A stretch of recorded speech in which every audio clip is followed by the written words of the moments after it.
တခြားမီးတောင်တွေလိုမဟုတ်ပဲချော်ရည်အပြာရောင်ထွက်တဲ့အင်ဒိုမီးတောင်အင်ဒိုနီးရှားနိုင်ငံမှာရှိတဲ့ဂါဝါအင်ဂျန်မီးတောင်ဆိုတာညဘက်မှာလှပတဲ့အပြာရောင်ချော်ရည်စီးကြောင်းတွေကြောင့်နာမည်ကြီးပါတယ်။ဒါပေမဲ့အဲ့ဒီအပြာရောင်ဆိုတာတကယ်ချော်ရည်တွေမဟုတ်ပဲဆာလဖာဓာတ်ငွေ့တွေလောင်ကျွမ်းနေတာဖြစ်ပြီးလူကိုသိစေနိုင်တဲ့အစိမ့်ငွေ့တွေပဲဖြစ်ပါတယ်။ဒီမီးတောင်ထိပ်မှာရှိတဲ့စိမ်းပြာရောင်ကန်ကြီးကလည်းကမ္ဘာပေါ်မှာအက်ဆစ်တဲ့အများဆုံးကန်တစ်ခုဖြစ်ပြီးဘက်ထရီအက်ဆစ်ထက်တောင်ပိုပြီးစားနိုင်တဲ့ဂုဏ်သတ္တိရှိပါတယ်။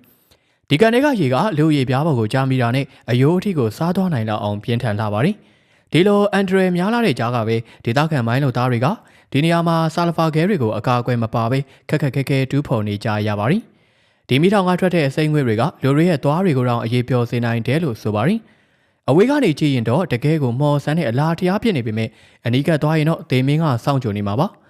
တစ်ခေါက်လို့ကြုံကြိုက်လို့ရောက်ပြစ်မယ်ဆိုရင်တော့တသက်မှတစ်ခါမမေ့ရလေးဖြစ်သွားရအောင်ဒီမီးတောင်ထိပ်ကပြပြလဲလဲရေကန်လေးစီမှာရေစင်းကုတ်ကဲချဖို့အကြံပေးခြင်းပါတယ်။